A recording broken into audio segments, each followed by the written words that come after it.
Hello everyone, welcome to golden goal. Lionel Andres মেসির penalty মিসের পরেও Emiliano মার্টিনেজের বীরত্বগাথা টাইব্রেকারের পারফরমেন্সে Argentina ইকুয়েডরকে হারিয়ে চলে গেল কোপা আমেরিকা 2024-এর সেমিফাইনালে। আর্জেন্টিনা জিতলেও আর্জেন্টিনা কি পেরেছে চ্যাম্পিয়ন টিমের মতো খেলতে? পুরো ম্যাচে আর্জেন্টিনার ডমিনেন্স ছিল কেমন, আর্জেন্টিনার পারফরমেন্স ছিল কেমন, সেটা নিয়েই আমাদের আজকের এই ভিডিও। আমরা জানি অনেকেরই এবারের আর্জেন্টিনার খেলা নিয়ে বেশ অসন্তোষ, পারছে না বিশ্ব চ্যাম্পিয়ন বা কোপা আমেরিকা চ্যাম্পিয়নদের মতো ডমিনেটিং পারফরমেন্স দেখাতে, পারছে না আগের মতো প্রত্যেক ম্যাচেই ডমিনেট করে জিততে যেমন কষ্ট হচ্ছে গোল পেতে এবং ডিফেন্ড করতেও, যেমনও এমিলিয়ানো মার্টিনেজই বাঁচিয়ে দিচ্ছেন প্রত্যেকটি ম্যাচ। কি হতে পারে এর কারণ? এর জন্য আমরা দুটো উদাহরণ দিতে পারি। একটি হলো ব্রাজিলের গোল্ডেন জেনারেশন, যেটি ছিল 1994 সাল থেকে 2005 সাল পর্যন্ত। অনেক ট্রফি ব্রাজিল এই সময় জিতেছে, তবে এই সময় একই স্কোয়াড দিয়ে ব্রাজিল এতগুলো ট্রফি জেতেনি।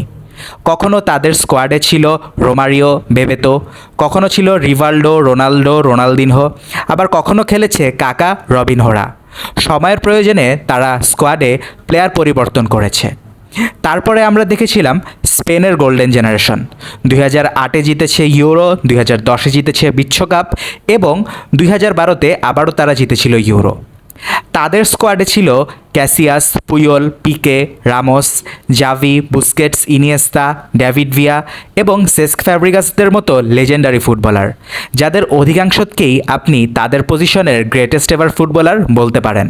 গ্রেটেস্ট এভার না বললেও গ্রেটেস্ট এভারদের মধ্যে ওই পজিশনে টপ 5-এর মধ্যেই স্পেনের এই ফুটবলাররা থাকবে। তারপরেও 2014 সালের বিশ্বকাপে তারা খুব বাজেভাবে গ্রুপ স্টেজে হেরে বিদায় নেয়। ব্যাপারটি এমন ছিল না যে তাদের সবার বয়স হয়ে গিয়েছিল। ওই বিশ্বকাপের পরেও জেরার্ড পিকে এবং বুস্কেটস অনেক দিন প্রাইম টাইমে খেলেন, বার্সেলোনার হয়ে অনেক লিগ টাইটেল জিতেন এবং একটি ট্রেবলও জিতেন। সার্জিও রামোস জেতেন রিয়াল মাদ্রিদের হয়ে 3 পিট।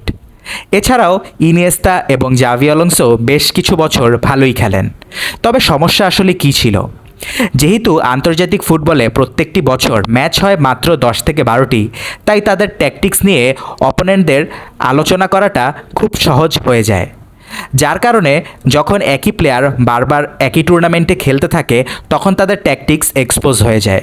যার কারণে স্পেনের মতো দুর্দান্ত টিমও 4 বছরের বেশি সময় টপ টায়ার ফুটবলে টিকতে পারেনি, কারণ দেখা যাচ্ছে তাদের পারফরমেন্স নিয়ে অপোনেন্ট খুব ভালোভাবেই অ্যানালাইসিস করে মাঠে নামে, যাতে তাদের ট্যাকটিক্স এক্সপোজড হয়ে যায়। এবারের কোপা আমেরিকাতেও আর্জেন্টিনার ক্ষেত্রে একই দশাই হচ্ছে। আর্জেন্টিনা 2021-এর কোপা আমেরিকা এবং 2022-এর বিশ্বকাপ বলতে গেলে প্রায় একই স্কোয়াড নিয়েই জিতেছে। তবে লিওনেল স্ক্যালোনির উচিত ছিল বিশ্বকাপের পরে স্কোয়াড পরিবর্তন করা, যেটি তিনি করেননি। সেই একই স্কোয়াড নিয়েই তিনি খেলিয়ে যাচ্ছেন, কোনো ইয়াং প্লেয়ারকে স্কোয়াডে পার্মানেন্ট করেননি। উদাহরণ দিয়েই বলতে হয়, হারমান পেটজেলা এখনও খেলে যাচ্ছেন আর্জেন্টিনার স্কোয়াডে। তার জায়গায় অবশ্যই জায়গা পেতে পারত ফাকুন্দো মেদিনা কিংবা বালের্তি। দুর্দান্ত খেলা লুকাস মার্টিনেস কার্তা এবার স্কোয়াডে জায়গা পেলেও মাঠে সময় পাচ্ছেন না। ওইদিকে ইনজুরি প্রবণ গুইদো রড্রিগেজকেও এবার দলে নেওয়া হয়েছে। গত সিজন রিয়াল বেটিসের হয়ে ইনজুরির কারণে তেমন ভালো মতো তিনি খেলতেই পারেননি, তাও তাকে নেওয়া হয়েছে, যেখানে অ্যালান ভারেলাকে খুব ভালোভাবেই নেওয়া যেত। যেখানে আমরা সবাই জানি কোপা আমেরিকাতে খুব ফিজিক্যাল ফুটবল খেলা হয়, এখানে শৈল্পিক ফুটবল খেলে খুব একটা লাভ নেই। সেক্ষেত্রে এখানে পারাদেস এবং লোসেলসোদের মতো মিডফিল্ডারদেরকেই এনজো বা ম্যাকালিস্টারের চেয়ে বেশি দরকার। পারাদেসের কার্ড ইস্যু বা ফিটনেস ইস্যু থাকে প্রায়ই, তাই তার ব্যাকআপ হিসাবে এখানে লিওনেল স্ক্যালোনি অ্যালান ভারেলার মতো ফিজিক্যাল মিডফিল্ডারকে নিতেই পারতেন, সেটা তিনি নেননি।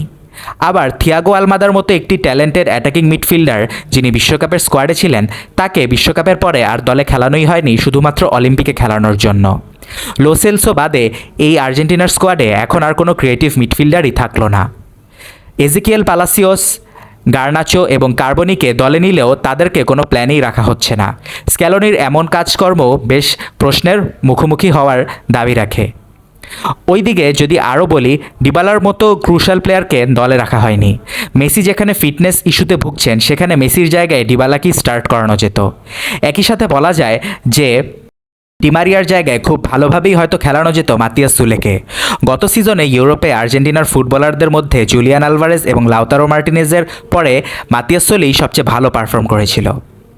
তবে দেখা যাক এত প্রশ্নের পরেও স্ক্যালোনি পারে কি না ট্যাকটিক্যালি সেমিফাইনালে এবং ফাইনালে আবারও ঘুরে দাঁড়াতে। যদি ঘুরে দাঁড়াতে পারে তাহলে অবশ্যই সেটি হবে আর্জেন্টিনার ফ্যানদের জন্য খুবই সুখের সংবাদ। তবে যদি আর্জেন্টিনা এই টুর্নামেন্ট জিততে না পারে তাহলে স্কোয়াড সিলেকশনের জন্য অবশ্যই প্রশ্নের মুখোমুখি হতে হবে লিওনেল স্ক্যালোনিকে। আপনারা যারা এতক্ষণ আমাদের ভিডিওটি দেখলেন, ভিডিওটির ব্যাপারে মতামত অবশ্যই কমেন্টে জানাবেন এবং ভালো লাগলে ভিডিওটি লাইক করবেন এবং শেয়ার করবেন। আর ফুটবলের ইনফরমেশন জানতে আমাদের ফেসবুক পেজটি ফলো করেন এবং আমাদের ইউটিউব চ্যানেলটি সাবস্ক্রাইব করে আমাদের সাথেই থাকবেন। ধন্যবাদ।